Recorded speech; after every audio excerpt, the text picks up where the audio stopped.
तुम्ही अनेकदा तुमच्या आहारात काजूचा समावेश करत असाल, पण कधी विचार केला आहे का की हा काजू तयार कसा होतो? तर नमस्कार मंडळी, मी रिया आणि मी आली आहे कोकण काजू कट्टा ह्या फॅक्टरीमध्ये. तर आपण बघूया इथे कसे काजू प्रोसेस केले जातात. तर ही आहे बॉयलर मशीन. यात काजू स्टीमला जातो, जेणेकरून सालेला चिकटलेला गर मोकळा होतो आणि कटिंग केल्यावर काजू काढायला सोपा जातो. हे स्टीम केलेले काजू वाळवले जातात, नंतर ह्या कटिंग मशीन मध्ये टाकले जातात, जे ह्या प्रकारे कट करून खाली जमा होतात. मशीन मध्ये काही काजू कट केले गेले नाही की ते असे हाताने कट करावे लागतात. त्याबद्दल थोडी माहिती ह्या काकू आपल्याला देतील. बॉईल केलेली आहे करून ही बी बटरला लावते.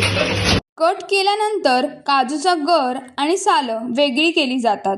ही सगळी प्रोसेस बघत असताना हे समजतं की काजू एवढा महाग का आहे, तर त्यामागे मेहनत ही तेवढीच आहे, नाही का?